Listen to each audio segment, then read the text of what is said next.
We're recording the video. And then this is going to be what actually records the audio. Cool beans. And we'll do... I'll end this shit so fast. Well, welcome, Nicholas. Thank you for having me. I don't know if I've ever actually called you Nicholas. You never have, and you really are making it awkward right from the bat. Yeah. I appreciate that. Yeah, I don't think I'll ever do it again. Don't. I just wanted to be nice and like give everybody your government, but I'm gonna refrain from that now. But thank you for being here. I really appreciate you coming in and do the podcast with me. Again, just like I've said about other people that I've done the podcast with, when I originally made like a list of people that I wanted to be on the podcast, you were one of those people. A little backside into our little story. When I did move to Chicago, I think towards the beginning of 2002, it did take me quite a bit to find a job, and I actually landed a job. And I started that job, and you were my mentor. Way back in 2002. Yeah. Very nice. 2 years later, and look at us sitting on the couch talking about how we met. Yep. Yeah. The weird thing about us meeting is that I'm pretty sure for like the first week that we knew each other, we both had known each other what we looked like because we were wearing masks because of COVID. Yeah, I had no idea. I had no idea what you look like. I saw you from the top half. The top half of the face. Mm-hmm. And I like what I saw. Yeah, same. I was like, he looks like he's kind of cool. And then like a week later, I think you took off your mask, and I was like, oh, that's what he looks like under there. Yeah, I remember you saying, oh my God, he's got a beard. Yeah. I remember I was like, oh my God, this is mind blowing. But honestly, after starting that job, like we worked with each other, I think for like maybe like 2 or 3 months and stuff. And it was probably the most fun I've had like at a job and working anywhere and stuff. Like we chilled a lot. I mean, we worked a lot and we worked hard, but we hung out and everything. We did a whole bunch of stuff.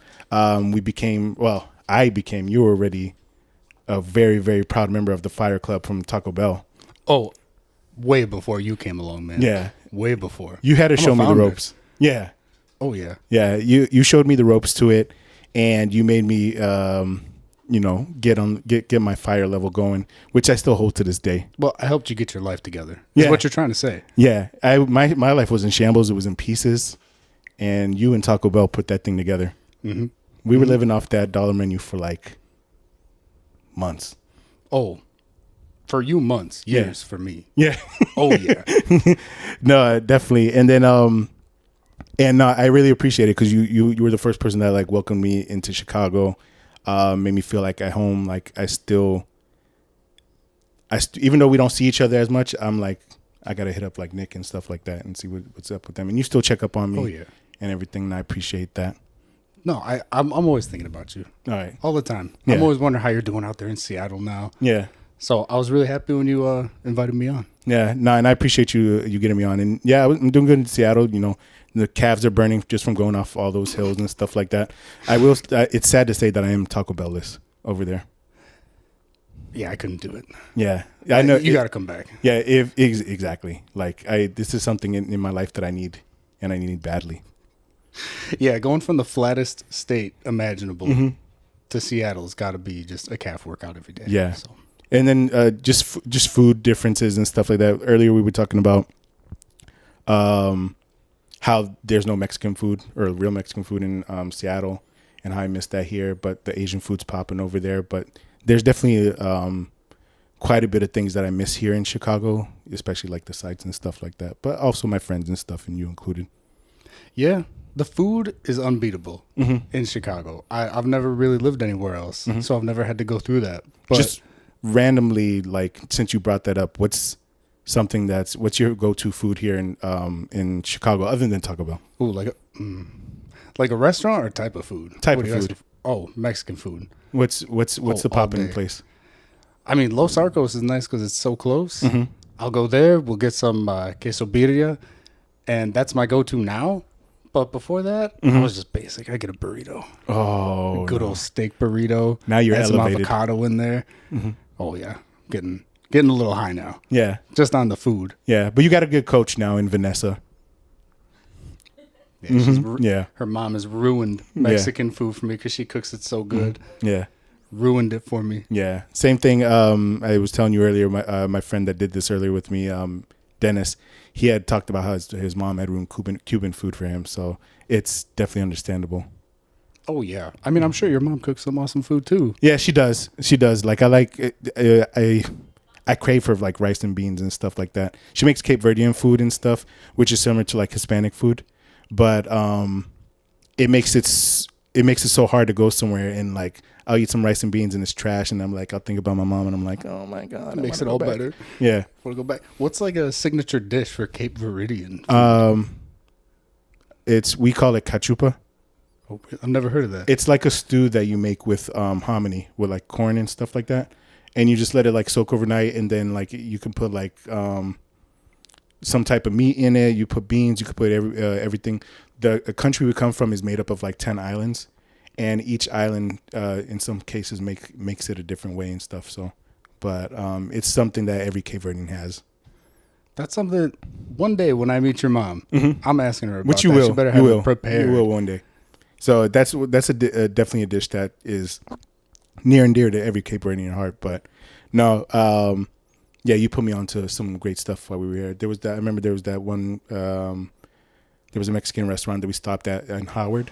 Oh yeah, and that's set my life on Pablito fire. Mexican Grill number 2. Yeah, look at us giving all this It's free the only advertisement. one, but it's number 2. I don't know what that's about. Yeah, but I remember that day. That was a good day. Yeah, like you said, we basically just hung out at work. We didn't even really work at all. We did some work, but we did a lot of hanging out. There was a couple movies that we watched. I remember we watched some stuff while we were on our downtime, but that's definitely a big piece of like my experience here in Chicago. So I appreciate you doing that for me. And every time I come back, I just get like memories and stuff like that. But with that being said, I would like to welcome you to the My Favorite Parts podcast. I'm going to refrain from doing the episode numbers anymore because I had to switch in episode 4 into a 2 recently. So I'm going to stop doing that in case I need to switch up these ones too. Mm-hmm. So episode just welcome to the show. That's all. That's basically all I'll say for now is welcome to the show. With every show that we'll do, we'll go through Nick's favorite parts. I gave him a list of 3 things to provide to me and to share with the audience that he'll go through. And then we'll talk about a favorite part of the week. And then we'll go through some of my favorite questions with him, including his 5 senses and his proud moment that I'm going to ask. And I'm excited to see what these answers are going to be. So without further ado, we're going to get right into the nitty gritty of this. And the first favorite part that you brought up is going to be, outdoors, hiking, things like that. And take a moment to tell the audience what your favorite part about that is. Well, in particular, camping. And that's just because it's so dear to my heart. Like when we were growing up, we didn't have the money to, go overseas or, do anything like that. What we could afford to do was we could afford to pay $4 a night, have a campsite with, our hand-me-down tents and, little grills that went over the fire. And that's just what we could afford to do. So every year our vacation was just 1 week vacation up in Wisconsin, go camping. And it was just riding bikes, sitting by the campfire. And, in Chicago, I think the best part about it was probably at night, no more light pollution and just being able to look up and see the stars. Yeah. That's something that I think people here you can't experience it no matter what it is. And I'll never forget it. And that even leads into, my first tattoo was from going camping, from me and my sister just looking up at the stars and just enjoying everything that we couldn't when we were in Chicago. I did not know that. Which one, not to like go over, but like which one's covered by the wall? Okay. I got it when I was like 18. It's terrible. The guy who gave me this tattoo had one eye. No. And I didn't know it when I made the appointment. So did he at least have a patch or anything like on his face? No, he said one eye. We showed up. I made the appointment. I don't know why my sister let me do that. I made the appointment. We showed up. My sister looks at me. She's like, "What the fuck did you do?" At least he did it. He did it, and it's not. I'm assuming it's supposed to be the Big Dipper. It's the Little Dipper because I'm the little brother. Oh, and she got the big one. Big Dipper. Oh man. Yeah. It's the most basic, easy tattoo in the world. And it couldn't have been messed up more. So if I'm correct, if I'm understanding the story correctly, you guys were like just sitting and you're looking at the stars, you were camping, and then like one of you guys was just like, yo, you want to get a tattoo? No. This is when we were Go kids. a little deeper so I don't make it sound like a...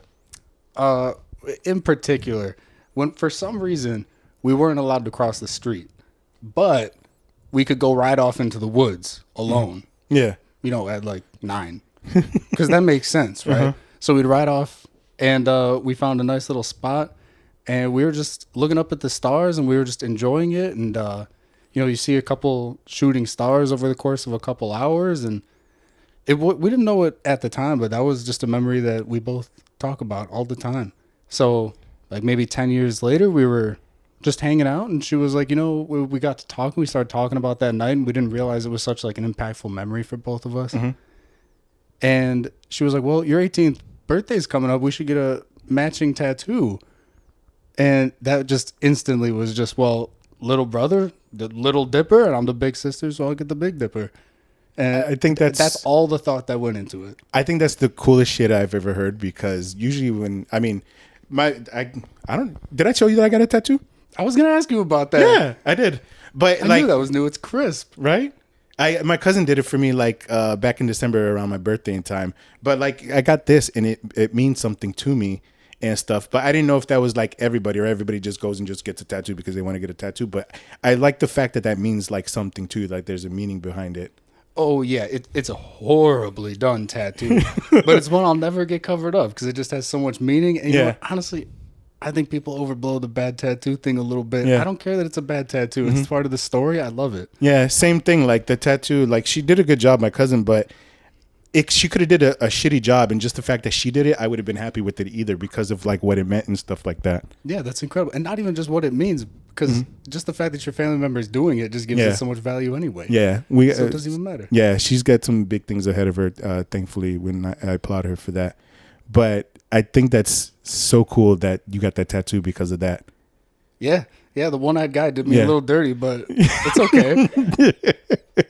It all holds up over time. At least the story holds up. Yeah. Yeah. At least, no matter what, if that after years, if that turns into something bad, at least you got a good story behind it, and nobody can shit on it for that. And the worst part is, hers came out crisp. Really? Absolutely perfect. Oh, phenomenal, even to this day. So his one eye just magically started working better when it was her turn. I think I went first, and I think he just tested on me. You were the pigskin? He had no idea what he was doing. I think. He could have just been from the back alley. He probably got done with you. He was like, okay, yeah, now I got this. Now I know what not to do. That's awesome. And then back with the whole outdoors and the hiking things, I know you've, just from interacting with you and Vanessa, I know you guys have been a couple places and done some of those. Is there any other locations that you guys have been that has been begging other than the place that we're going to talk about for your third option? Places that have been begging for me to go? Banging. Like a banging hike or anything like that? No, never, unfortunately. I mean, just up in Wisconsin, I've always grown up going up there, doing my hiking there, my camping, the biking, kayaking, you know, all that fun outdoorsy stuff that I still love to do to this day. But yeah, the place we're going to talk about later. I know that's a big... Yeah. Yeah. First time in my adult life, I was brought to tears just by a sight. Yeah. And we're going to talk about that, and I appreciate you bringing that up. But aside from that, we'll go into the second option, or the second thing that you wanted to bring up, which I'm excited to talk about because I know it's a favorite of a lot of people. And that's going to be The Dark Knight, the movie. So basic, but I love it. Yeah. We can talk about it forever. How long is this podcast? I've been trying to keep them to about an hour, between an hour and a half and stuff. So if you want to fill just a whole half hour with The Dark Knight, that's up to you. The ball's in your court. An hour on The Dark Knight. We can speed run everything up. Yeah, I mean, the rest of them we can just hit everything quick as possible. So, but no, that Dark Knight, I've seen it, great movie. But tell the audience what you love about it. I mean, I was a big fan of the movies from the late 80s and throughout the 90s, even though they're mostly terrible. But, I watched those with my dad. It was great. They were great memories. And then Nolan Trilogy comes out. I'm maybe 11 when The Dark Knight comes out, something like that. And as you'll see, basically all of my answers just focus around just time with my family. All of them come back to that. It's just all the happiest moments in my life are from good times with my family when we're all together. And The Dark Knight came out at a very trying time in my life, I think, because, you're 11 years old. You have no idea who you are yet. And I have an older brother. He's like a hero to me because I think everybody's older brother is like a hero to them in a way. And he's about to go off into the Marines. And, of course, that's just scary for me. Right. And you never know. Yeah, you never know. Of course, all good. He's fine. Spoiler alert. He's alive. Still living that life. But thank you for your service. Oh, yeah. Thank you. Yeah. I'll tell him you said that. Yeah. And it was one of the first times me and my brother ever really hung out. Like as brothers. He took me to go see that movie. And movie aside, that movie's freaking phenomenal. That experience in theaters. It's like you only get those once every decade, an experience like that where everybody's just awestruck the entire time. Yeah. But I always just look back at it as a great memory with my brother. And it's something I cherish with him. I've never really talked to him about it. I should probably bring that up with him one day. I mean, you probably just did. I mean, hopefully he hears this one day and he's like, "Oh shit, I didn't know that meant that much to him." I was just trying to take him out before I left. Like, I was just trying to show him the pencil trick. He didn't know that you were just staring into his eyes like, "Oh my God, he's the best brother." Yeah, ever. I didn't even see the movie. I just heard it. I was just looking at him, staring up at him. No, I'm glad because honestly, when you brought up the subject of The Dark Knight, I thought you were just going to talk about the movie and what you liked about it and what's your favorite part about the. I didn't know it actually had like a actual meaning for you, which I think is even better than the movie itself. Oh yeah, I mean, we'll get into the movie, brother. Yeah, don't worry about that. That's all coming. But I mean, just I think the soundtrack to that movie. I think that's a little underrated. Yeah. All the other ones in the other movies, they're really campy. Like that's great.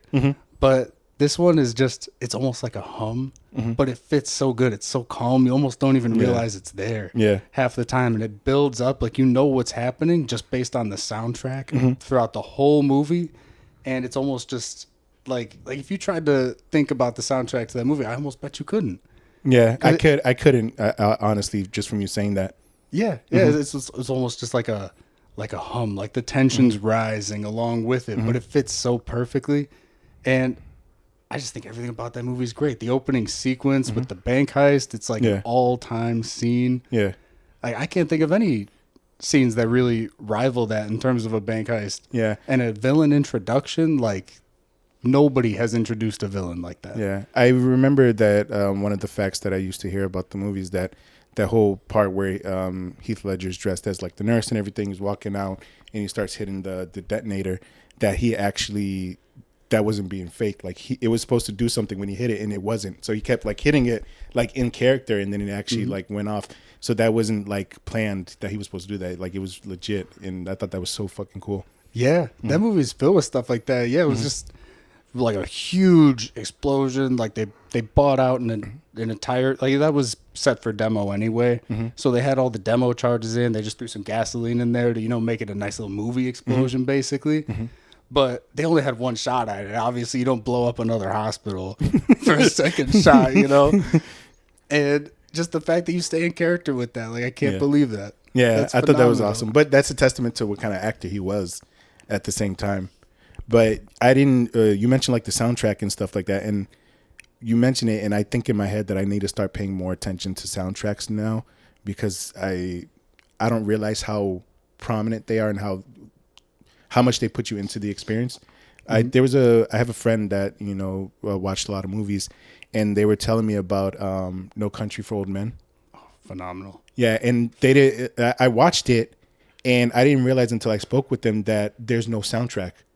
Yeah, that it's literally just they don't play any music in the thing, and I was like, oh my God, and I was like, that's insane that I even noticed that. It's incredible how they do that, right? I mean, I feel like that's almost a good thing that you don't notice them in a way, because I feel like that just means you're watching good movies. Because I feel like if a good soundtrack, it just goes. Yeah, it just goes along with it. You don't have a moment where you're like, whoa, what is this soundtrack? You know, it should all go and flow so seamlessly as one piece of art that nothing ever feels like it's standing out almost. Yeah. And I think that's the whole thing about immersion within a movie and stuff. So, man, I got to go back and watch that and like pay attention to the soundtrack now just because you got me excited about it. Yeah, for real. Hey, hit pause. We got, what is it, 2.5 hour break? We'll be right back. We can play the whole movie right now, right? We got video. Yeah, we're going to turn this into a review instead.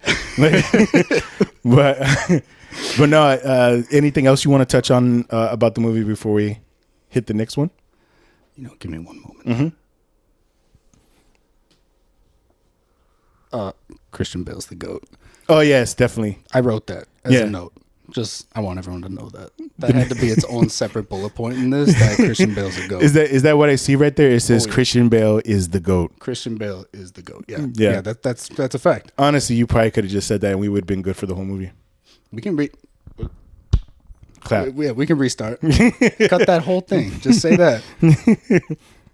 Christian Bale is the GOAT, and that's it.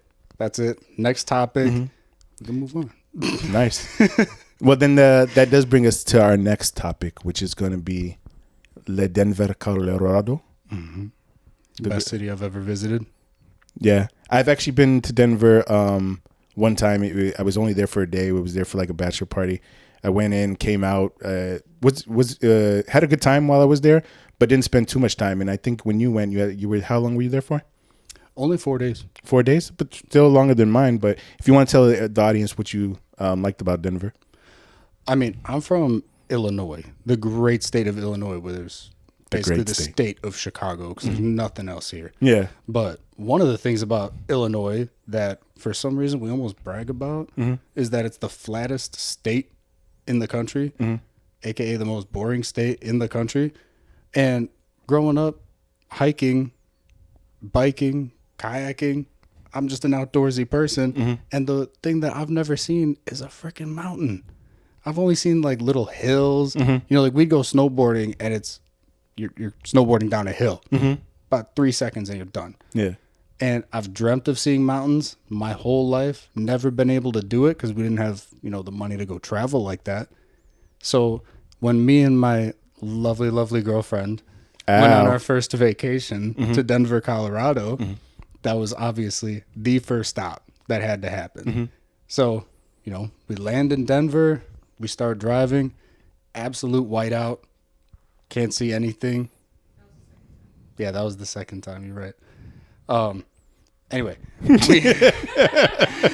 I get confused easy. Everything gets jumbled in my head. All the memories are great, but if you ask me for a timeline, it's over. It's over. You just need to know I have a good time. Yeah. But I specifically remember we did get in at night, so we didn't really see much. We go to our hotel, we sleep in. I'm all excited to go hiking the first thing in the next morning. And this is when I was telling you earlier, first time in my adult life that I really got teary-eyed was we're driving and I finally get the mountains in my view in that windshield. And I could not stop crying. It was so beautiful. It was all I ever hoped it was going to be. It was not one of those moments where you wait your whole life for something, you see it, and it's like Mount Rushmore or something where you're like, wow, it's a little bit smaller than I thought it was going to be. I'm not impressed. No, the closer we got, the more emotional I was getting, because it was just getting bigger and bigger, and it was like the bubble never burst. It just kept getting bigger and it never burst. Yeah. It was incredible the entire time. And I highly recommend it to anybody who can afford to do it, whether you're interested in it or not, because even my girlfriend was getting teary-eyed, and this was not a dream she ever had. And is there a particular range or mountain that you guys went to? This is from my ignorance because I don't know what's around, like which one of them is around Denver. We're about as ignorant as you, my man. It was big mountain. All I know is I saw snow and cliffs. It's the edge of the Rockies. We're getting news from our informants. It's the edge of the Rockies. Yeah, right outside of Boulder. Oh, okay. Yeah. Everybody knows what. Yeah, Yeah. you know what it is. Everybody knows. I think I am kind of. I don't know if it's the same one that we went to, but when I did the bachelor party in Denver, we had went to like a little quick hike and stuff near some, like in Boulder and everything. And I remembered that we had gotten up to the summit and it was so beautiful.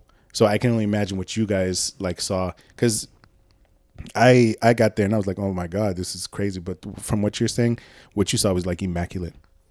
Oh, it was perfect, and I definitely had those goggles on, those vacation goggles, those dream come true goggles. But I mean, we went back a second time the next year. We're going back again next year, and every single time I see it, it never gets old. It never gets less gorgeous, and it's just incredible how beautiful nature is. And I could live in those mountains. You ever see them? I could be that mountain man that you just never see. Like once every 10 years, you get reportings. Like you see him on the local news, like local man. Yeah. Like mountain man's been seen again. Yeah. Nobody knows where he's from. That could be me. Yeah, I'm not gonna lie. You look like you kind of made for that. You have like kind of like you look like you can grow a good lumberjack beard. I wish that was true. I got a patchy beard, my man. Really? Oh, patchy. Gets long and scraggly, but that's why it would fit the mountain man. Exactly. I think so. Like, and your hair grows and everything like that, and I don't know how to say this, but you have luxurious hair and stuff. So, and then it grows, and you just got the whole lumberjack thing going. I think you could just use some flannel, and you'll be straight. Less lumberjack, more like a hole in the ground guy. Like one of those, or like lives in the trees guy.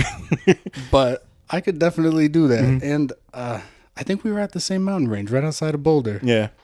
And our person, we had a tour guide that did it with us, and he had like brought us some beers and stuff. But it would have been cool just to spend like a little bit more time there, just like exploring and stuff like that. But it was definitely good, a good trail. Yeah, I like I said, I highly recommend it. And I mean, I can't wait to go back, man. Yeah. The more you talk about it, the more I think I want at some point in your life you'll end up there. Yeah, we were talking about that earlier, that you might be moving to Denver. Yeah. And I couldn't be more happy. I could, if you do that, I couldn't be more happy for you, and I couldn't be more jealous. And you're gonna have a part-time roommate. Yeah. And I don't give me a sleeping bag outside. It's fine. Yeah. There's gonna be maybe some suitcases that we'll put maybe some cloth in that you can just sleep in. Yeah, I was gonna say fetal position, live out of, right? Yeah. Very nice. As long as it's got a view of the mountains, put me there. Awesome. Put me there, and I'm there. Give me a hammock, maybe a beer, and I'm there, man. That's awesome. I'd love to see you in Denver one day. I hope so. And maybe go on a mountain together and stuff. Yeah, I hope I'm living there. Nice. We'll go hiking one day. Maybe do a little biking. Who knows? Well, I mean, see, I'm not too good with the bike at the moment, so maybe if I up my game, then we can do that. But at the moment, I don't want to hurt myself. I don't believe, dude. Those people in Colorado are on another level with their fitness. Well, I mean, I don't know if that has anything to do with like the elevation, but it might. I don't know, but it was very humbling experience. Yeah, we got maybe 2 miles into what was probably like a 16-mile hike. I was panting, huffing and puffing. I was sweating, and these arrogant people, man, they were running past me, and they had the gall to hit me with the "Good morning" as they're running past me up this mountain. And lo and behold, 4 miles later, like an hour for me because I'm slow, they'd run back down. They had already reached the summit, and they were running back down. They were, "Good morning." Like, I hate you. I hate you. Don't say good morning to me. I'm dying it's not here. good anymore. I'm almost dead. I've been waiting my whole life for this moment. I might not make it. Yeah, I always do that. Anytime I pass by somebody that's on the trail and I know I'm dying, I automatically just fix myself up and just wave. Hold your breath. Yeah, make it seem like I'm not dying inside slowly. But as long as I know I'm not the only one that does that. No, I think unless you're from that area, there's no shot. Yeah, no shot. But at least I feel better about it now. But glad I could make you feel better. No, thank you so much. But that brings us to the end of your favorite parts, and I appreciate you going through all that with the audience. The next part is going to be my favorite part of the week, where I just talk about something that I like because it's been so hard finding something positive in the news. I was so glad you did that. Yeah. I saw in there that I could bring my own, and I was like, oh, good God, no. I can't shuffle through all that. It's funny because what I'm about to say isn't necessarily good news, but it's the news of the day.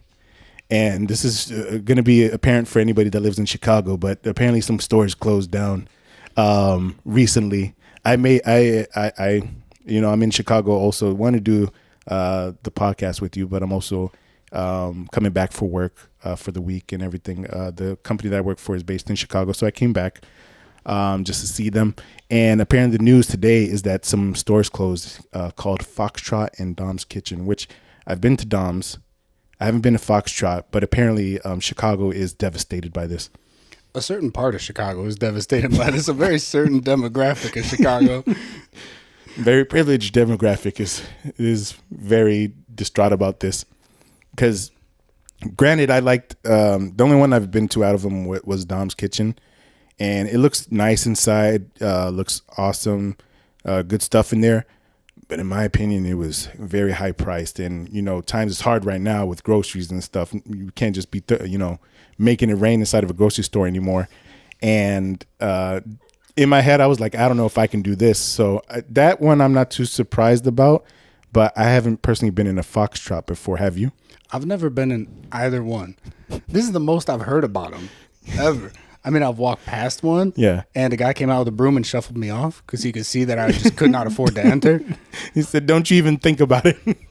All I did was look inside. Yeah. All I did was look inside. He hit me like a pigeon. Yeah. He was pushing me off. And he said, you better only look. Yeah, he didn't even want me looking. Yeah. He's like, you can't even afford to window shop at this place. But, it closed down, and if I'm understanding correctly, it closed down abruptly with very little notice to everybody. During my lunch break today, we actually went to go check out Foxtrot to see it before it closed down. And by the time we got there, they had already put up signs and everything. Everything was closed. It said that it was closed permanently. Everything was still inside somehow. I don't know how nobody took anything that was in there. Like you said, man, they don't need to take it. Yeah. Don't lay me off from a place like that because I'm taking something with me. Yeah, the whole thing. I mean, we heard that they just took the espresso machine, industrial size espresso machine. Yeah. And those people are geniuses. Yeah. I can't help but everybody missed an opportunity. Yeah. I wish I was that smart enough to do something like that. But with that being said, I mean, even though like we're making fun of it, but at the same time, unfortunately, some people did lose their jobs and stuff with it. So we do wish the best for them. But I just thought it was so crazy that so many people were devastated because of a type of service that was closed down, and it was an elevated service. A very first world service to be upset at losing. Yeah. Meanwhile, would they get 2-hour notice that they had no job in 2 hours? Don't think about the fact that you can't get that latte that you liked so much. When there's 7 other latte stands within a block. Think about those people that can't make the latte. Mm-hmm. So remember that. That's the thing. We all get used to these little privileges we have in life, that we forget the people that give us those privileges and services. So make sure if you, I don't know if I'm about to say this right, but make sure you tip somebody. If you're getting a latte or something like that, if somebody's making you a drink, somebody's giving you something, and that shit is on point, make sure you show some love to the people that are doing it for you, because you never know, because their job can shut down the next day. Yeah, just like these people. So even an extra $1. Yeah, people feel like they need to tip. $5 or tip some positivity. Give them a compliment. Yo, your service was banging. I'll be back. God. You have no idea how much.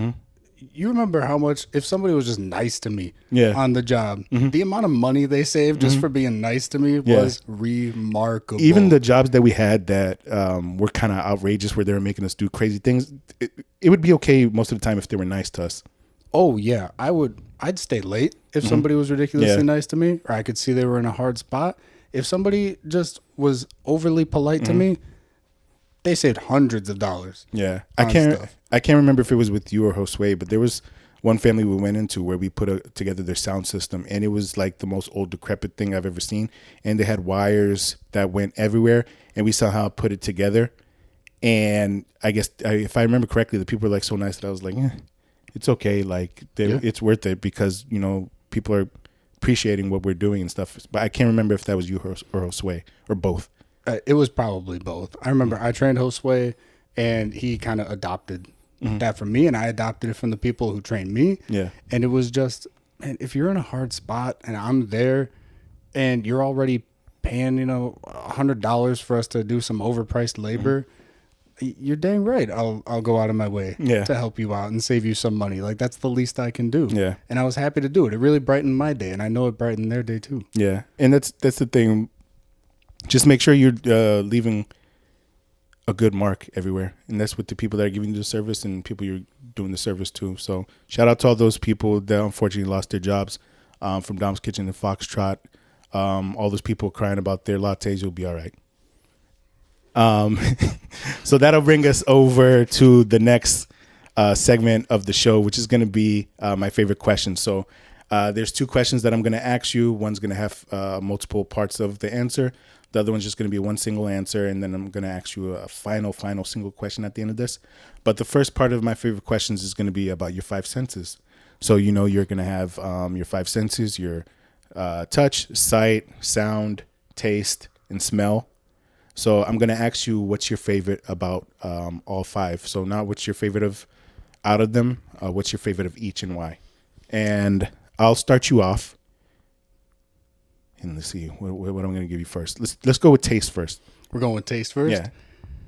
Well, I had to think long and hard about this. Mm-hmm.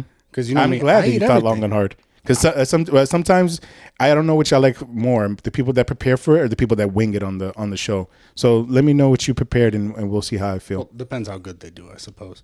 Mm-hmm. As you know, I eat everything. I like everything. We discussed it earlier. I eat it if I think it's bad. Yeah.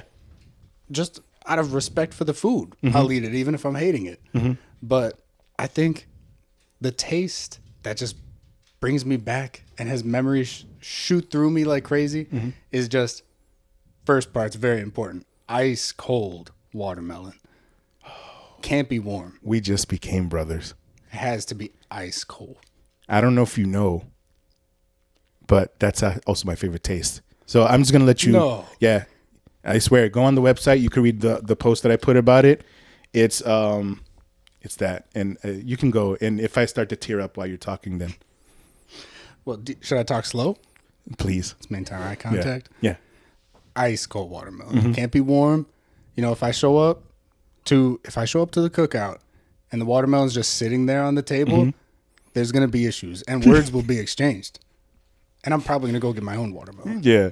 I need to see it coming out of the cooler with that ice box. It can't just be sitting on the plate. No. It can't just be sitting on the plate. I don't know what it is.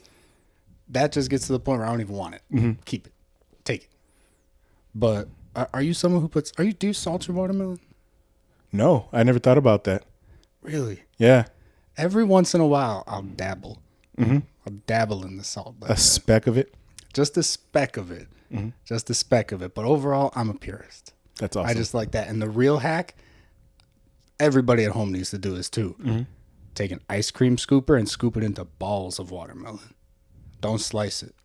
Scoop it into balls of watermelon. It holds all that juice in there perfectly. Nice little bite size. This is gonna sound ignorant of me, but I've always have the problem of, oh no, he's good. I've always had the little Benjis over here trying to get on the pod, trying to be a special guest. But I've always had trouble actually like doing the ball part, like hitting the scooper in there and turning it like correctly so you can get that perfect ball. And I don't know how, like I've had challenges doing it, but I do know what that's like. Oh yeah. Yeah, it's an art form and it's worth it. It takes so much more effort. Everybody's grateful when you do it every time. Yeah. But what is it about the watermelon that does it just for you? I mean, I can't think of a single cookout or a time I was by a lake, time I was on a dock swimming, or a time I was even with my family at all where there wasn't watermelon. And I think that's just part of it. Like I said, everything goes back to time and good times with my family. And, at first I was going to say like ice cream, something like a vanilla ice cream. Yeah, because I know you're like a whore for ice cream. I am the biggest slut for ice cream. I know that. I know I've heard stories of you just going back home after work and just like crushing like a container. Oh, yeah. I've had arguments with people who wrongly try and tell me that a pint is not single serving.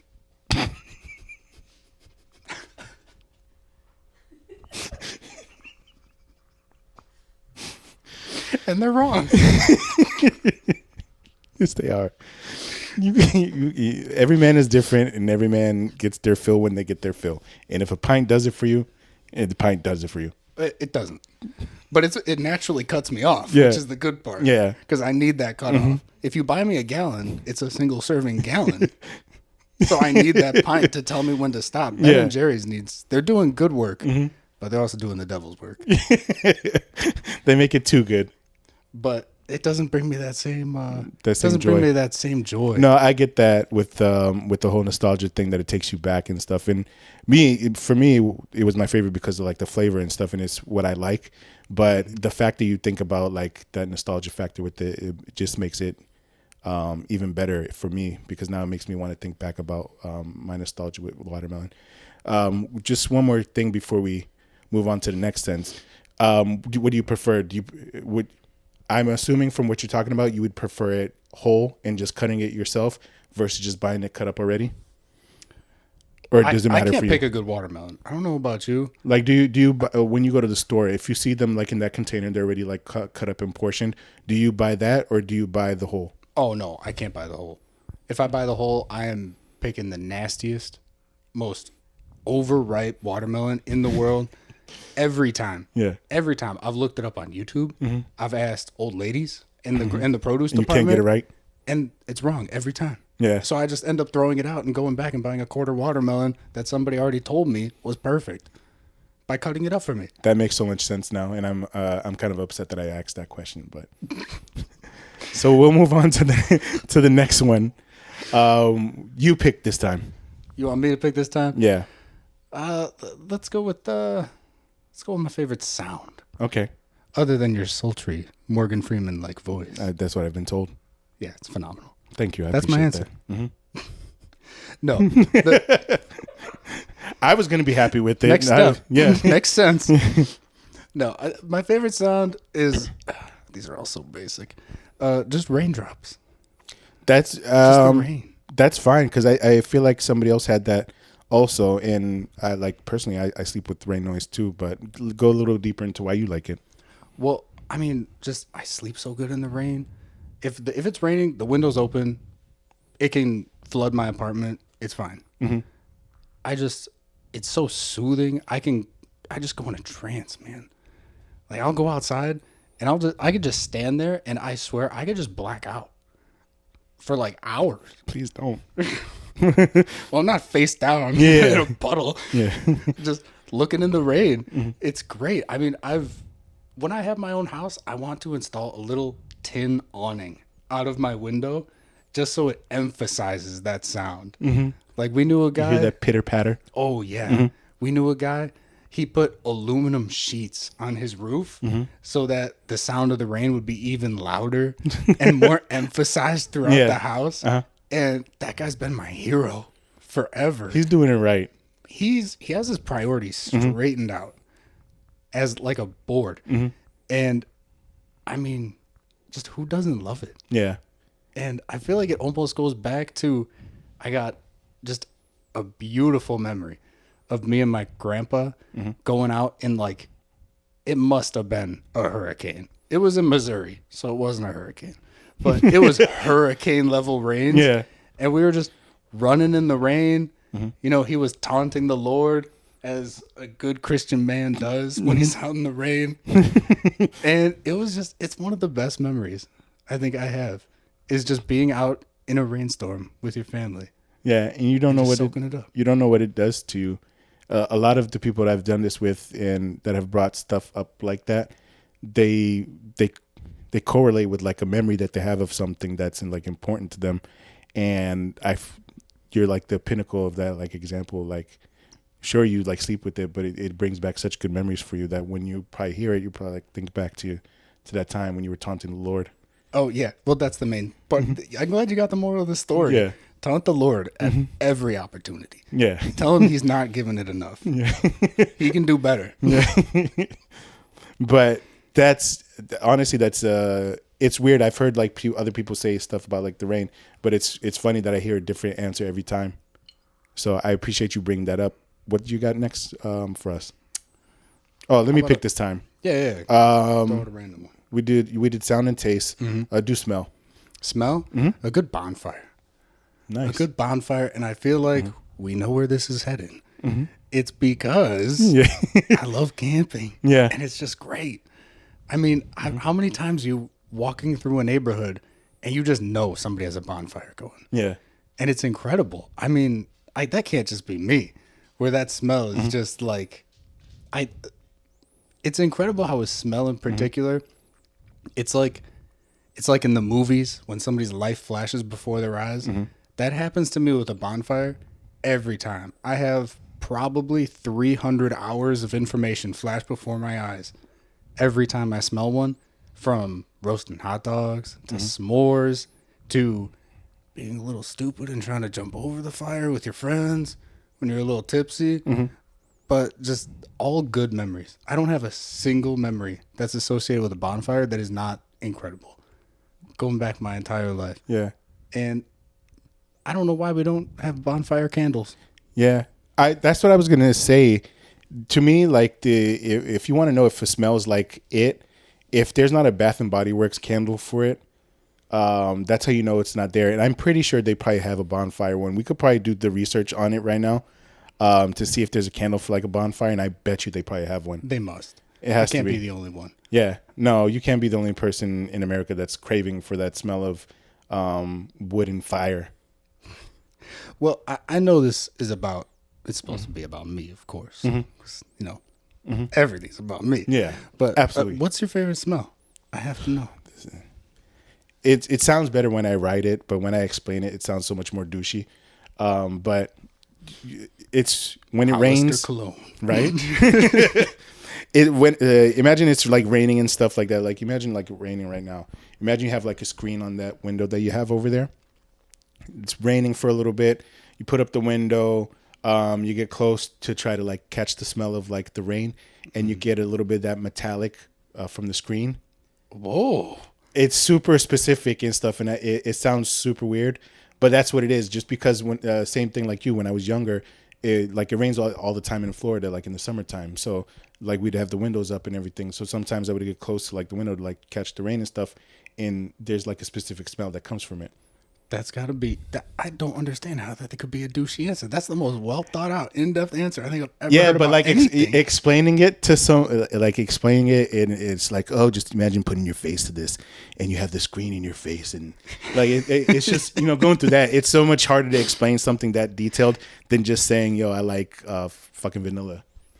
So I'm very impressed. it sounds so much better when you read it. So if you haven't read it, go on the website and read it.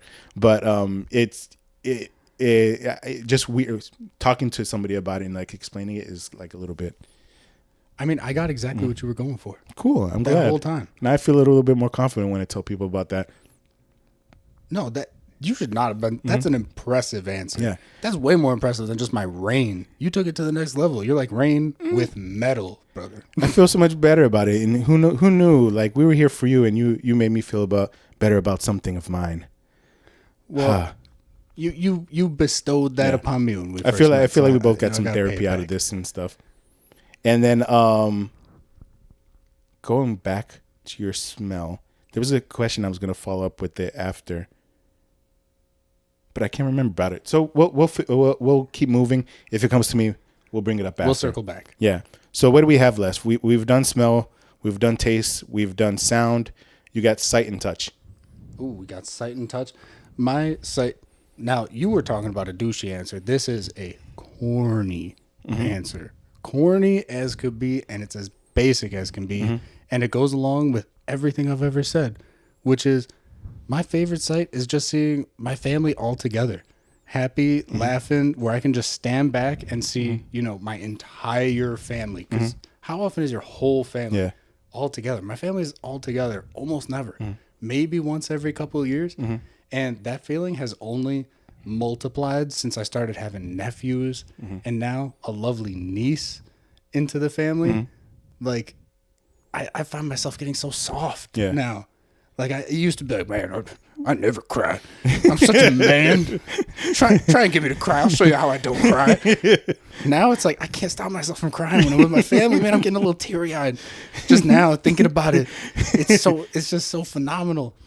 And I mean it all goes back to like maybe 4 years ago when my first nephew was born, every time since I thought about this answer maybe like a week ago, and the memory that comes down every single time is Christmas when my grandpa brought back the tradition of dressing up in a Santa suit and going to the nines with like the makeup, the beard, the glasses, and coming in and just going through the whole Santa routine, but now with all of the little kids. Because I have memories of it when I was a kid, and that's all fine and dandy. You know, magic for that is, you know, it is what it was. But seeing it with my nephews and everything, it's just that mental picture of my entire family sitting around Santa Claus with his nephews on there, trying not to cry and out himself as grandpa. Yeah. Is just, it's incredible. Why is Santa crying? Yeah, why does Santa have a gold watch on? Did he steal from Grandpa? That's crazy, and I can kind of relate to that because some of the biggest like moments of my life were moments that were supposed to be big. I've always told myself in moments that I plan ahead in my life, the one thing that I picture in those moments is having like all the people I love like around me. I want them around when all the important things in my life happen. So I can understand like seeing that picture in your mind and like appreciating that and having it and stuff. So I hope you guys get back together soon. Yeah. That or you're going to be like a mess so. in the fetal position or something. Oh, dude, I am becoming a big mess when I don't see my family now. Yeah. It used to be like around the holidays, you know, got like 5 Christmases usually that I got to celebrate. But by the end of it, I'm always pretty grateful. Yeah. Like, I wish it was one big Christmas. That'd be awesome. But just seeing all the family, I got to remind myself before, during, and after it that I'm just so blessed to have a family like that. And I mean, it's a picture that I'll never need to print out because it's in my head all the time. Yeah. And thanks to you for bringing it back up because I haven't thought about that in a minute. That's the point of this, to like bring all these things back and, you know, maybe get in touch with things that you haven't thought about in a while and stuff, and appreciate things that you have that you might not. So yeah, that is if it's one working, of my favorite parts. Yeah, if it's working, it's working. And that brings us to the last one.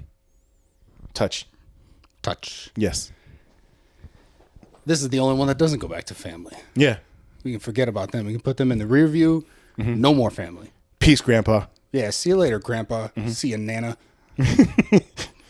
And my favorite touch is just a dog's fur. Anything about a dog's fur.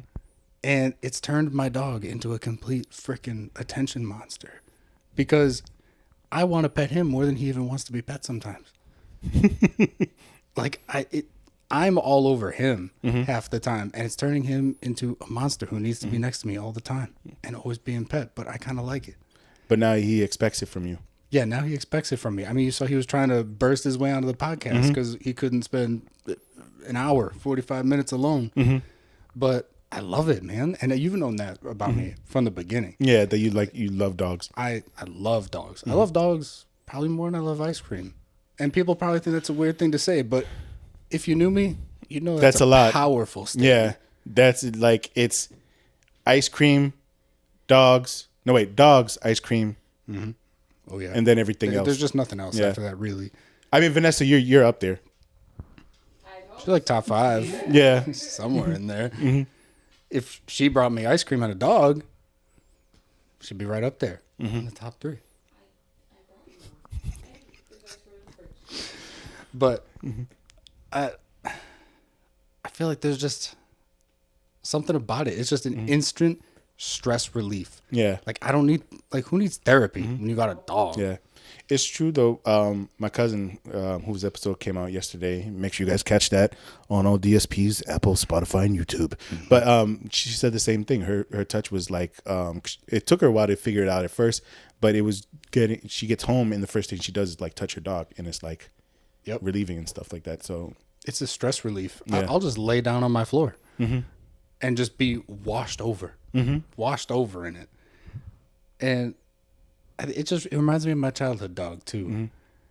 So I guess it does go back to family. Yeah. But anyway, We're not gonna reminds me of open my that. childhood dog, and I think I just got to start. I got to find some way to get this out, some outlet for this. Yeah. I got to start volunteering with dogs or something. Do it. I mean, I know there's some places in Chicago that you can do that in. And like, it's weird because the dog's staring at us and he has no idea how important. No, he has no idea. Yeah. I think he just sees me as the food, I think. The little food server. Well, you're getting something from him, so he might as well get something from you. Yeah, that's true. It's give and take. That's what life is. It's a lot more give than take for him. All he gets is a couple of walks and food, and then I get to bother him for the other 14 hours a day that I'm home. So you never know. It might be equal trade for him. yeah, I hope so. Yeah, I hope so too. Because if not, that's going to be very bad. Pure torture for him. But no, that's actually a really good touch and reasoning behind it. So I appreciate you sharing that with the audience. So that brings us to our last two questions. First one is going to be, what is something that you've done recently that you're proud of? And if not something recent, something in general.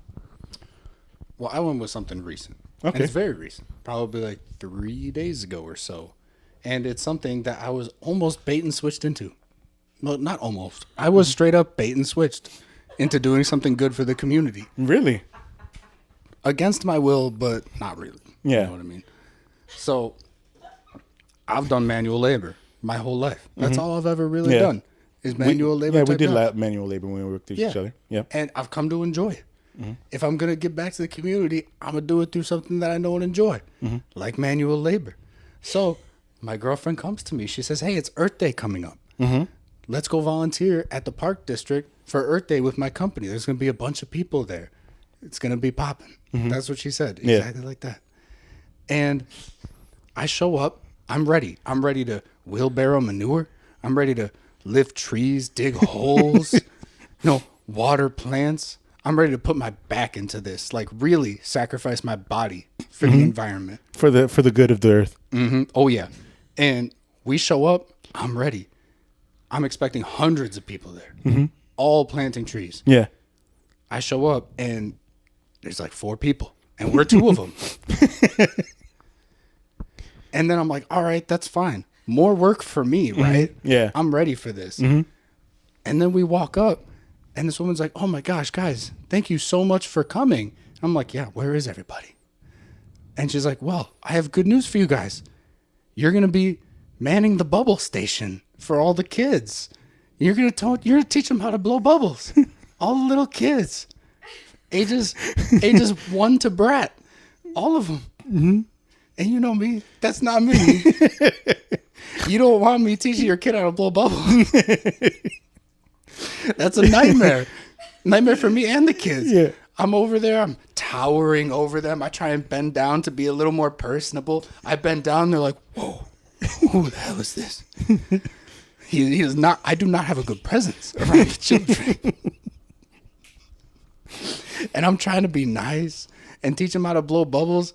And next thing you know, I'm there for 4 hours in the cold. It was like 35 degrees.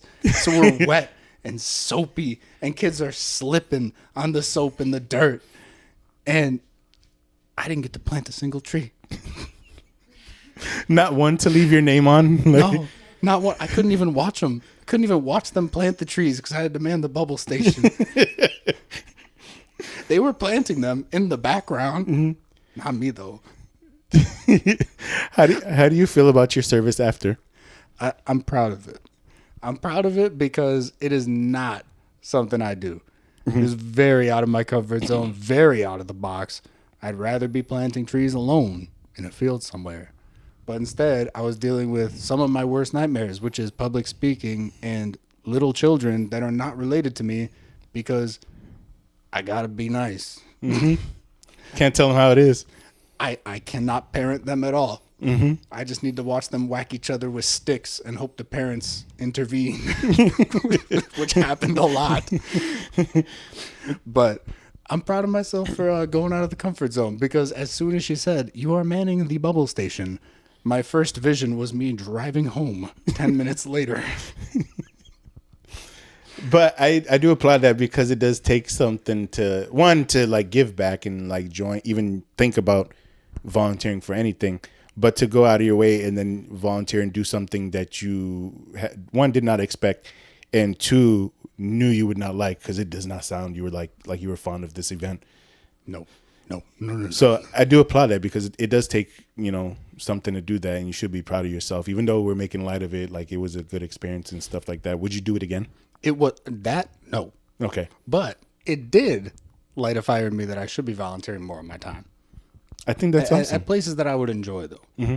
Like, maybe I should call ahead first and be like, yo, am I planting trees, blowing bubbles, or showing them what a wolf skin feels like? Because I had that there, too.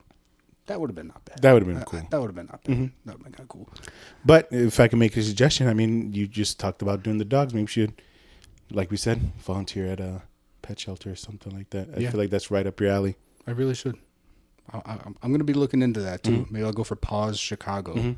Nice little plug there for an organization that desperately needs it. No, yeah, they do. Make sure you guys go and volunteer if you enjoy the animals. They need that love, too. And with that being said, that's the end of our experience here at the My Favorite Parts podcast. This is going to be the official last question that I ask you. But after running through everything, going through your favorite parts, your senses, and the fact that you don't like kids and blowing bubbles with them, how do you feel? I feel a little liberated. Really? I enjoyed talking about it. Good. I wanted to open up. Yeah, I want everybody to get a good experience out of this and like to get something out of it. So the fact that you're saying that you did, that makes the whole thing worth it. So yeah, I mean, you've always done that for me, especially from the beginning. You kind of opened me up into talking about stuff that's a little more real, and that's something you've given me and I've held on to. Thank you. So I really appreciate that, and hopefully we'll keep doing it for years to come. Because I'll be in and out of Chicago for the foreseeable future. If you guys ever happen to leave Chicago, hopefully I can visit with you guys where you're at. Hopefully you guys come and see me. But this is probably one friendship that I know I'm going to have for life, and I appreciate you being my friend. Hell yeah, man. Thanks for having me. Yep. Pleasure to have you. With that being said, we're going to sign off. That wasn't the sexiest handshake we could have did, but we did our best. No, we're going to fist bump instead. Yeah, you were giving me the other one. Yeah. Oh, yeah. Yes, I was. But with that being said, thank you guys for being here on the My Favorite Parts podcast. Signing off for myself, Sharon Da Silva, and for Nicholas. How do you say your last name? Milhaupt. Milhaupt. So you don't pronounce the T? No. Okay, no, cool. Or the A or the U. Lies. Don't even think about it. Okay. All right. That's it for this podcast. Have a great day, guys. Appreciate you. Bye.